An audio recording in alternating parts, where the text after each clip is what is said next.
Halo semua, selamat pagi. Hari ini kita ketemu lagi ya. Saya akan memberikan sedikit, panduan singkat. Jadi di video ini saya akan memberikan semacam guideline sederhana gitu ya. Bagaimana kalian bisa menyusun konten ya, konten untuk, presentasi kuis besar satu mata kuliah umum agama dengan baik ya dan benar, begitu ya. Jadi seperti kita sudah ketahui ya di blog pertama, kita mendapatkan materi dengan topik besarnya itu adalah agama dan inklusivisme. Ya, saya rasa kalian, sudah paham ya tentang agama dan kaitannya dengan inklusivisme itu sendiri, ya. Jadi, pada pemaparan yang sudah dilakukan, kita bisa melihat ya beberapa kata kunci yang muncul di, video presentasi tersebut, begitu ya. Ada banyak kata kunci yang bisa kalian jadikan keyword ya ketika kalian hendak menyusun konten presentasi kalian. Nah, saya akan mencontohkan ya satu topik gitu ya, satu topik atau satu cara untuk mencari konten kalian sehingga, bobot kontennya itu jauh lebih baik ya, dibandingkan jika kalian melakukan, pencarian atau penyusunan kontennya secara random ya, secara tidak terarah gitu ya, sehingga apa yang dipresentasikan jadinya kurang menarik begitu ya. Sudah kurang menarik ya, kemudian minim literatur ya, kemudian sumber literaturnya juga tidak cukup kuat untuk merepresentasikan apa yang kalian presentasikan, sehingga materi presentasinya terkesan asal buat, begitu ya. Sehingga materi presentasinya kurang mendalam. Padahal materi-materi itu dapat kita temukan dengan cukup mudah gitu ya. Kita hanya perlu tahu caranya dan di mana kita bisa mendapatkan data-data tersebut, ya. Materi presentasi yang saya bawakan pada pagi hari ini itu juga dapat digunakan untuk menyusun konten presentasi kalian. Namun mengingat video ini juga tidak ditonton oleh satu 2 orang saja atau satu 2 kelompok saja, penting rasanya untuk kalian mendiskusikan kembali topik tersebut sehingga tidak ada duplikasi topik, gitu ya. Jadi topik yang, saya presentasikan di sini silahkan jika ingin digunakan, namun tidak menutup kemungkinan bahwa dari topik yang sudah dipresentasikan juga bisa melahirkan banyak topik baru, begitu ya. Karena ini hanya sebagian contoh saja, gitu ya. Jadi, kalian bisa mencari dengan, pattern atau pola yang sama untuk, keyword-keyword yang kurang lebih bersinggungan dengan materi di blog pertama, yaitu agama dan inklusivisme, begitu ya. Jadi, tanpa berlama-lama mari kita mulai. Nah, saya akan memilih gitu ya. Jadi sebelum kalian mulai mencari data, kalian perlu memilih kata-kata kunci yang menjadi, kata-kata penting gitu ya, kata-kata kunci yang menjadi kata-kata penting ya, kata kunci itu kata penting ya. Jadi kalian perlu mencari kata-kata yang sering diulang begitu ya pada saat materi presentasi agama dan inklusivisme sebelumnya. Nah, kata-kata itu akan kita gunakan sebagai dasar pencarian materinya. Begitu ya. Saya coba akan memulai dari kata inklusivisme itu sendiri. Ya dari kata inklusivisme itu sendiri dengarnya saja mungkin masih asing begitu ya.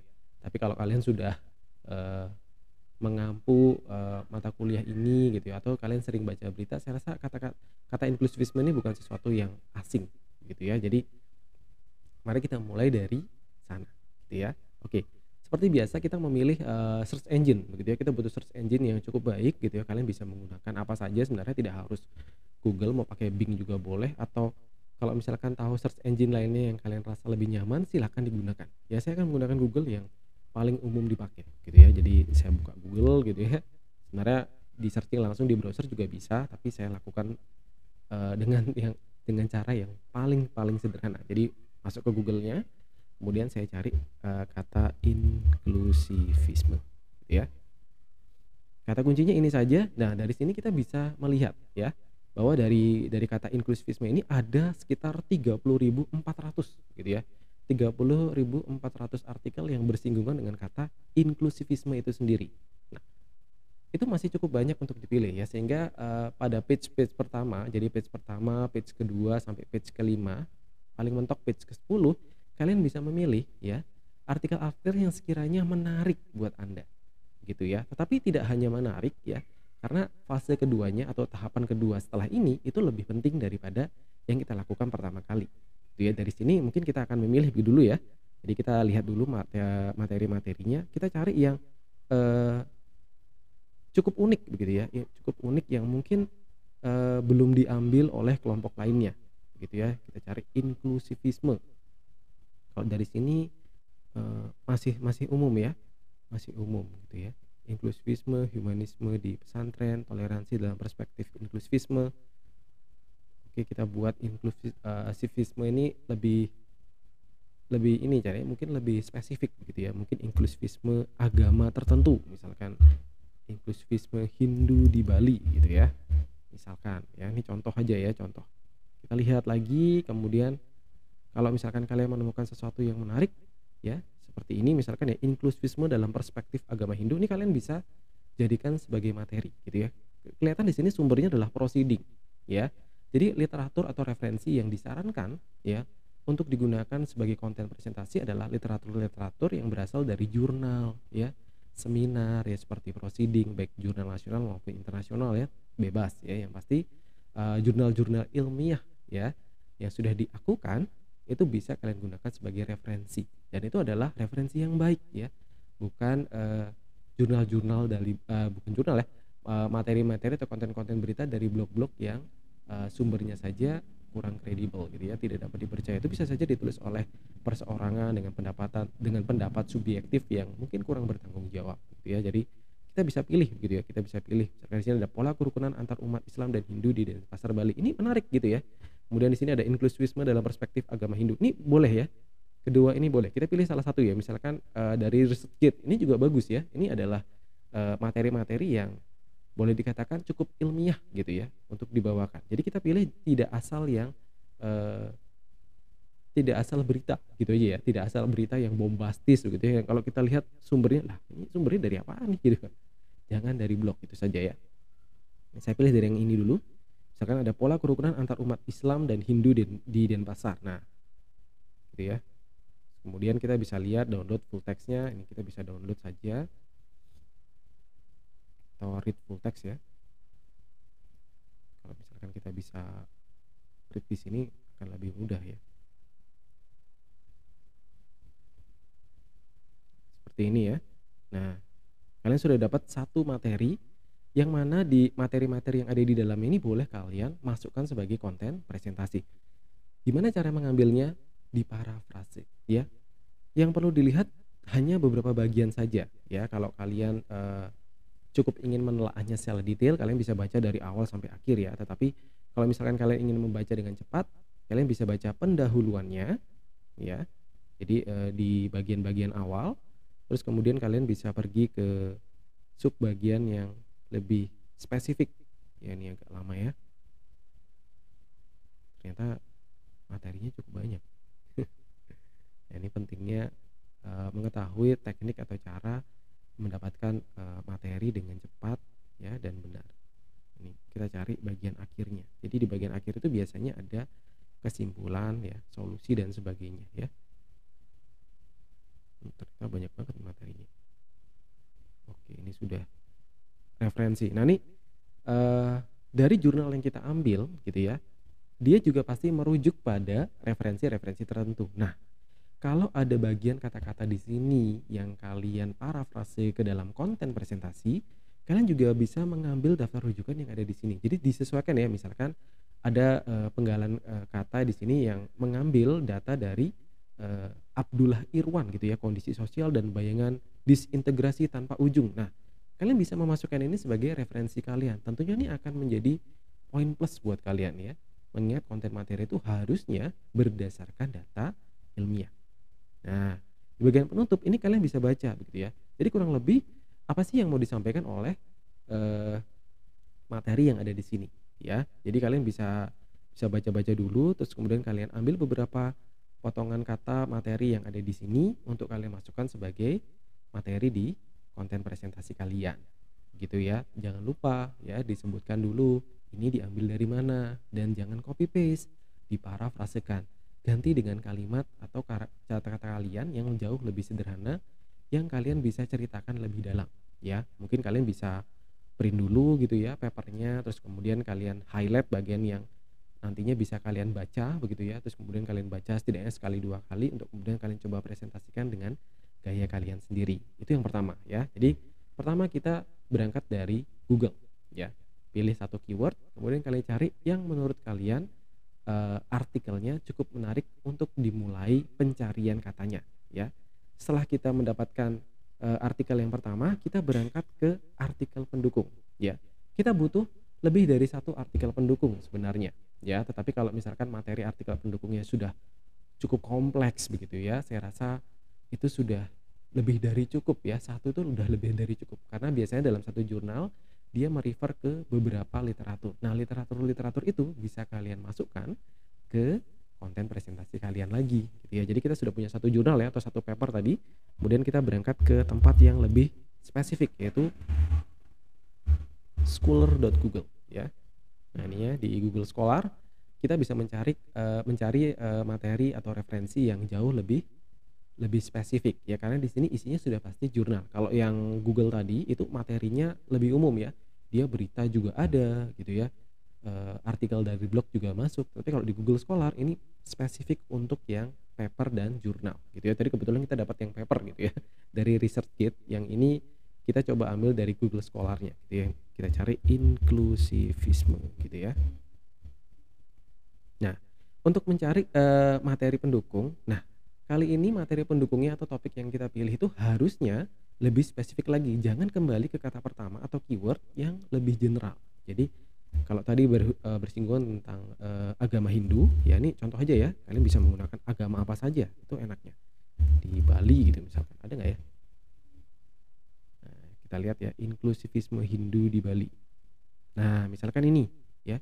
Pola kerukunan antar umat Islam dan Hindu di Denpasar, Bali. Nah, ini menarik gitu ya. Kenapa? Satu, ya, ini berkaitan dengan topik yang sebelumnya. Jadi kalau misalnya kalian ingin merangkum ya atau menambahkan materi supaya materi itu tidak terkesan plagiat karena bersumber dari satu jurnal atau satu paper saja, kalian bisa menambahkan satu atau dua paper lagi sehingga materi yang disampaikan nanti lebih beragam ya, lebih kaya, lebih variatif begitu ya. Lah, ini malah nggak bisa dibuka. Coba gini. Nah, ini nggak bisa. Ini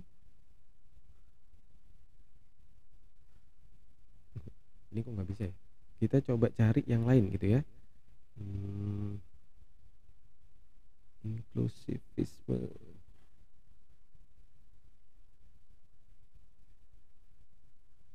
Ini pola interaksi komunitas Hindu Islam. Ya, ini misalkan ya. Ini masih oke lah ya. Ini juga dari jurnal nih, kebetulan 10 tahun yang lalu, ini 2012 ya. Kita harusnya cari yang setidaknya masih dalam rentang 10 tahun ya. Bagus-bagus kalau di atas tahun 2012 misalkan. Kita cari yang baru-baru gitu, ada nggak ya? Inklusivisme. Nah, ini misalkan ya. Ini bisa ini kasusnya di Bali juga ya, inklusivisme konsep. Ini sekolah dasar, ini tidak ada kata Bali-Balinya, jadi kalian bisa ambil yang ini ada ya di desa adat Pujungan, ini bisa ya. Kita buka dulu deh.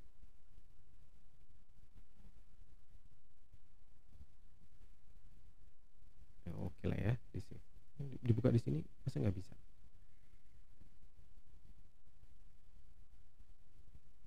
Oke bisa ya. Ini sama nggak sih? Inklusivisme, jangan-jangan judulnya sama nggak ya? Oke, ini materinya ini ya. Inklusivisme ya. Inklusivisme beragama sebagai langkah masyarakat dusun kampung Sindu dalam memelihara kerukunan antar umat beragama. Nah, ini juga bisa dijadikan studi kasus gitu ya. Kalau yang tadi dia mungkin secara spesifik tentang agama Hindu di Bali begitu ya. Kalian mulai dari sesuatu yang general, kemudian kalian mencari studi kasus yang lebih spesifik untuk dijadikan contohnya. Itu bagus sekali gitu ya. Jadi sudah dapat yang general, kita udah dapat yang spesifik, kita udah punya setidaknya 2 jurnal.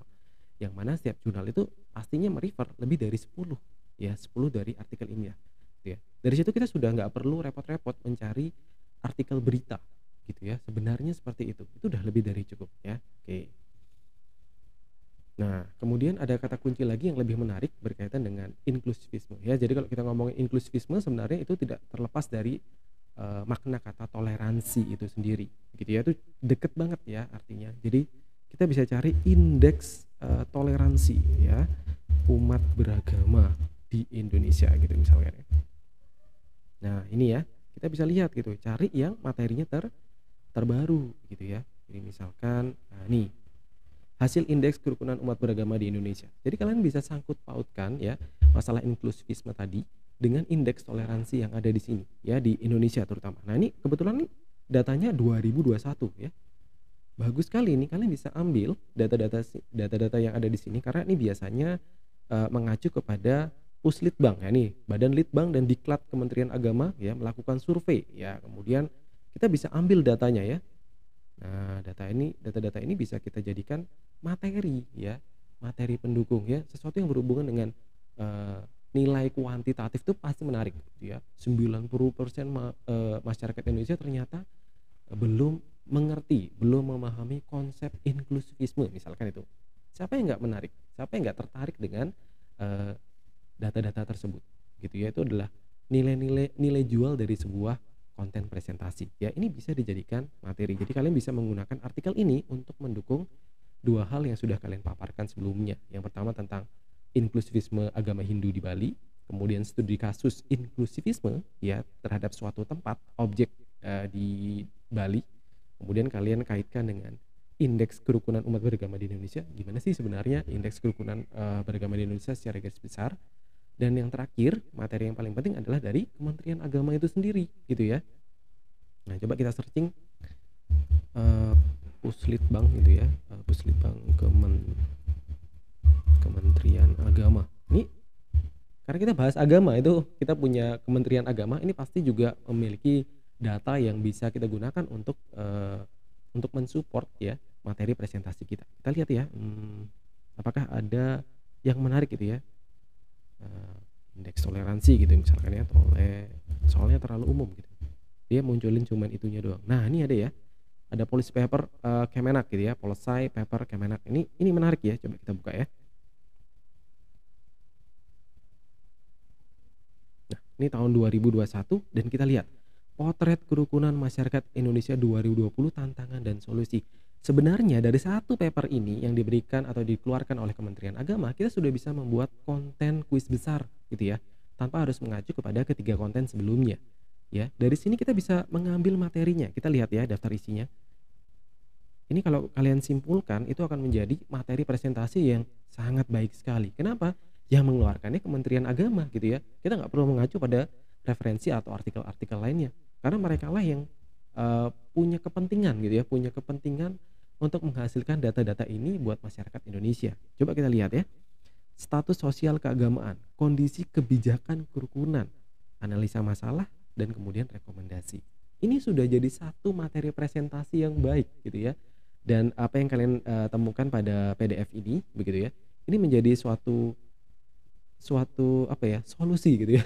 Ini solusi pamungkas gitu ya, dari satu paper ini saja ya, dari policy paper ini saja kalian bisa membuat presentasi kuis besar yang bagus sekali menurut saya gitu ya. Jadi dari apa yang sudah saya paparkan tadi, kita mulai dari Google gitu ya, kita pilih keyword yang menurut kita menarik, kemudian kita pilih artikel yang setidaknya eye catching gitu ya. Oh, ini lagi hits nih, lagi dibahas nih, atau setidaknya dia update terbaru gitu ya. Oh, 2021 ini baru keluar nih gitu, tentang membahas tentang agama dan inklusivisme di daerah tertentu.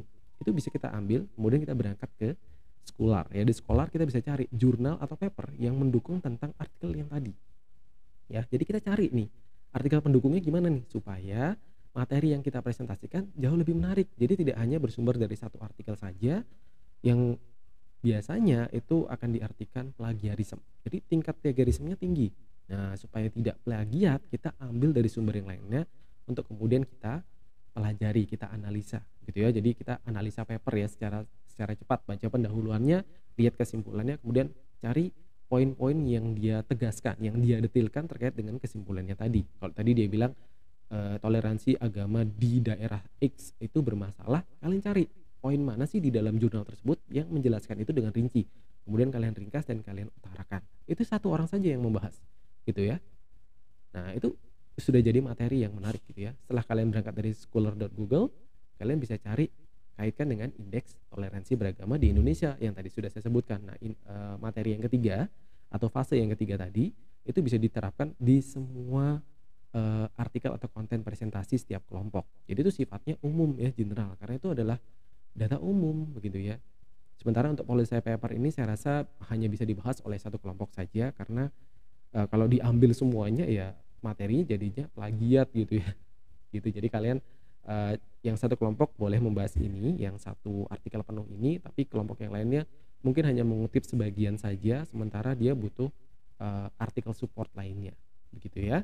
Jadi kurang lebih itu saja tips dan trik yang saya berikan supaya kalian bisa menyusun materi atau konten presentasi yang baik dan benar. Jadi sumber-sumbernya jelas dan alur berpikirnya juga jelas, gitu kan. Mulai dari hal yang general, spesifik, tegaskan dengan data-data yang ada, data-data faktual begitu ya, data-data yang terpercaya begitu ya. Baik, demikian tips dan trik yang bisa saya berikan pada video ini. Semoga bermanfaat dan sampai jumpa di video-video selanjutnya.